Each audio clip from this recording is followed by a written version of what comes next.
चिट्टा चश्मा के यूसी पर दर्शकों आपका स्वागत है। मैं हूं आपके साथ राशिद ज़हीर। देश में इस समय क्या हालात हैं आप सब अच्छी तरह से वाकिफ़ हैं। मैं उन तमाम घटनाओं को आपके सामने दोहराने नहीं आया और ना ये बताने आया हूं कि ईस्ट नॉर्थ और वेस्ट हर जगह आग लगी हुई है। आज के टेलीग्राफ ने छापा कि मणिपुर में क्या हालात हैं। उसने ऐसे लिखा ईस्ट वेस्ट और नॉर्थ। मुंबई की ट्रेन के अंदर एक रेलवे पुलिस वाला कई लोगों को जान से मार देता है। नूह की घटना हरियाणा की आपने देखी है। लेकिन बात यह है कि ये तमाम जहर कहाँ से पिरोया जा रहा है। रवीश कुमार ने इसके बारे में कुछ ट्वीट किया।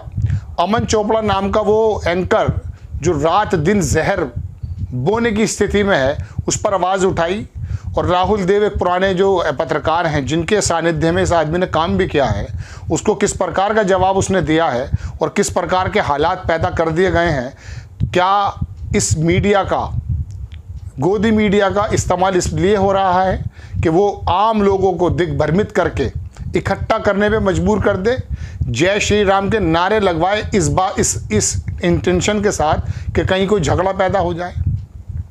आपको मैं सिलसिलेवार दर्शकों को खबर दिखाने की कोशिश करता हूं कि आखिरकार क्या क्या हुआ है, क्या क्या लिखा है। रवीश कुमार ने ट्वीट किया, आपकी स्क्रीन पर है कि गोदी मीडिया 10 साल से जहर फैला रहा है। विपक्षी दलों को अपना आलस्य छोड़ जनता तक पहुंचने के लिए दूसरा रास्ता खोजना चाहिए। कार नहीं है तो पैदल चलिए। आप उन्हें जितना भी विज्ञापन दें, इनके एंकरों को इंटरव्यू दें, मगर चुनाव में सिंगल कॉलम स्पेस नहीं मिलने वाला। 2019 का ही कवरेज देख लीजिए, 2024 में यही होगा। विपक्षी दलों के नेता इस चैनलों में कैसे जा सकते हैं? सभी को एक प्रतिनिधि मंडल बनाकर मुकेश अंबानी के पास जाना चाहिए। वो अमन चोपड़ा नाम का जो व्यक्ति है वो मुकेश अंबानी के चैनल में एंकरिंग करता है और खुलेआम आह्वान कर रहा है और कह रहा है कि परमानेंट इलाज हो जाए। और उसकी संज्ञा दी जा रही है जर्मनी से, जब हिटलर ने ज्यूस को एक गैस चैम्बर में डाल करके मार दिया गया था। इस तरह का इलाज करने की तो वो बात कर रहा है। वो मुकेश अंबानी का ही चैनल है। उसमें लिखते हैं रवीश कुमार के ये वो मुकेश अंबानी का मालिक है, मुकेश अंबानी सॉरी उसका मालिक है। NBDSA न्यूज़ ब्रॉडकास्ट जो है उसको फाइन भी किया। सुप्रीम कोर्ट की कई टिप्पणियां हैं। मुकेश अंबानी का नाम लेकर अपील करनी चाहिए कि फिर जनता के बीच जाकर हर भाषण में इन चैनलों और अखबारों के बारे में बताना चाहिए। हर रैली और हर पदयात्रा में अगर इतना नहीं कर सकते तो फिर घर में रहिए। जो भी गोदी मीडिया से नहीं लड़ रहा है वो लड़ ही नहीं रहा है, बाकी सब खाना पूर्ति है। दर्शकों, ये तो खैर उन्होंने कहा कि मीडिया किस प्रकार की बात कर रही है, लेकिन मैं आपको दिखाना ये चाहता हूं कि ये जहर जो नूह में, जो गुड़गांव के अंदर और जो मुंबई की उस ट्रेन में और जो मणिपुर के अंदर घोला गया है, इसके अंदर इन गोदी मीडिया के एंकर्स का क्या क्या रोल रहा है। इस अमन चोपड़ा के नाम के व्यक्ति जैसे बहुत सारे हैं, अकेला यही नहीं है कि मैं आपको सिर्फ अमन चोपड़ा के बारे में प्रोग्राम करने आ गया हूँ। इसकी स्लाइड देखिए, आपकी स्क्रीन पर है। कितने पत्थरबाज, कब परमानेंट इलाज, चले कट्टर पत्थर निकलेगा बुलडोजर, बरेली टू मेवात सारे कट्टरपंथी आए एक साथ, भगवा से नफरत, शोभा यात्रा पर आफत। अब बताइए, इस तरह की बातें। राहुल देव जो हैं बहुत पुराने पत्रकार हैं और इसके बॉस भी रहे। CNEB करके कोई शायद एक चैनल था, मुझे याद पड़ता है। उसमें लिखा उन्होंने अपने ट्वीट पर राहुल देव ने कि मेवात नूह की सामुदायिक घटना पर इस चैनल के शीर्षक पढ़िए और महान एंकर की बातें सुनिए, फिर चैनल से पूछिए क्या है उनका परमानेंट इलाज। गूगल कीजिए किसने कहा था फाइनल सॉल्यूशन और क्या था 60 लाख यहूदियों का संहार। कल सिपाही द्वारा 4 लोगों की रेलगाड़ी में हत्या को भी याद रखिए। इसके बारे में जवाब दिया इसने, फौरन आया, एक कूद पड़ा और आकर के जवाब देने लगा अपने बॉस को। और बॉस को जवाब देते हुए उसने जो जो कहा दर्शकों वो भी मैं आपको दिखाऊंगा। लेकिन बहरहाल बात यह है कि ये तो बहस करने पर उतारू है। इसने लिख भी दिया है, आगे जा करके बात की भी है। लेकिन ये नूह के अंदर घटना हो या मुंबई के अंदर घटना हो, रवीश कुमार की चिंता जायज़ है या नहीं।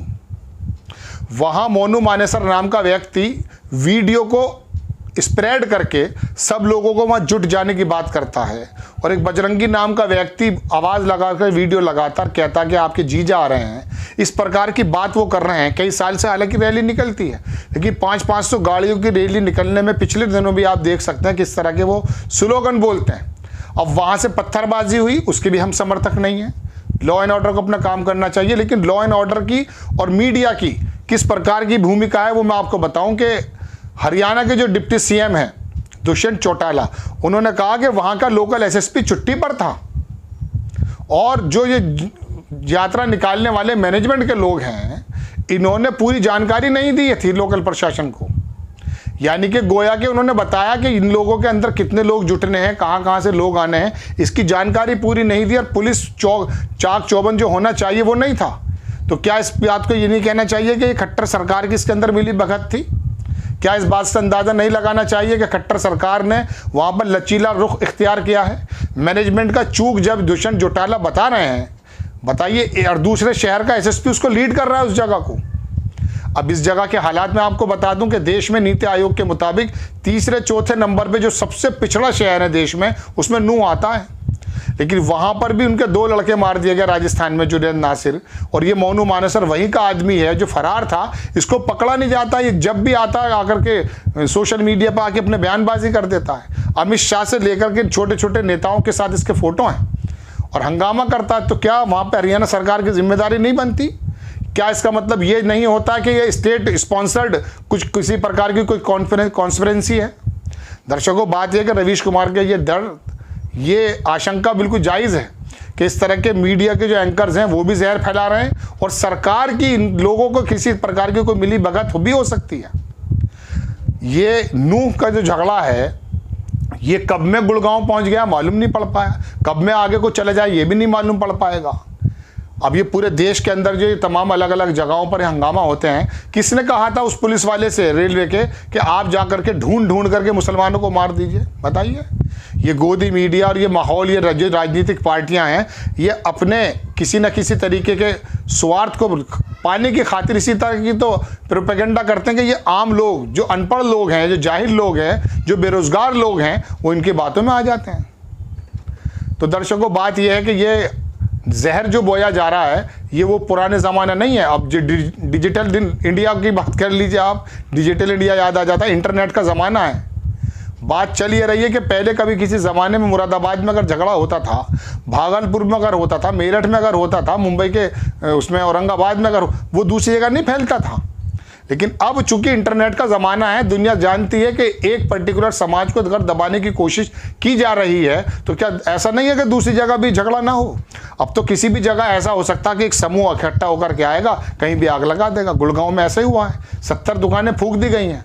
तो ये नफरती एंकरों को किस प्रकार से बंद करना चाहिए, सरकार की जिम्मेदारी है या इनको आप खुला छोड़ देंगे कि आप जहर के अंदर, शहर में, देश के अंदर जहर फैलाते रहिए, हम जो है उसको बाद में बात करते रहेंगे? इलेक्शन जीतना अगर आपको है भी, अगर सवाल के रूप में मैं पूछना चाहता हूं, अगर इलेक्शन जीतना ध्येय है, मकसद है, तो उसका मतलब ये तो नहीं हो जाना चाहिए कि आप जो है बस्तियां की बस्तियां जलवा दें। अब किस तरह के सीन आए, गरीब लोगों के खोमचे, छोटी छोटी दुकानें जला दी गई हैं और फिर उसका रिजल्ट ये हुआ है कि वहाँ पर पत्थरबाजी हुई, 100 से ज़्यादा वहाँ पर जो है वाहन फूंक दिए गए, कई लोगों की हत्या हो गई, पुलिस वाले भी समेत। उसमें फिर वो गुड़गांव में आके एक मस्जिद में आग लगा देते हैं और वहाँ के इमाम को मार देते हैं। तो ये जो नरसंहार हो रहा है ना चारों तरफ देश के अंदर, वहाँ कुकी समुदाय का नहीं बताया 2 महीने तक इसी मीडिया ने। अगर ये इतना बड़ा मीडिया था, लोगों की आंखें खोलने की बात है, सबसे आगे रखने की बात करता है, तो क्यों 2 महीने तक ख़त्म कर दिया था? क्या जगमोहन का समय है जो कश्मीर के अंदर गवर्नर बना के भेजे गए थे, मीडिया से काट दिया गया था कश्मीर? आप संभव है? आज दुनिया के तमाम अखबार जो लिखेंगे भारत के बारे में, क्या लिखेंगे बताइए? आपको खबर कैसी लगी अपनी राय कमेंट्स बॉक्स में ज़रूर दीजिए। चैनल को सब्सक्राइब कीजिए, शेयर कीजिए। नेक्स्ट टाइम मैं किसी खबर के साथ आता हूँ। जय हिंद।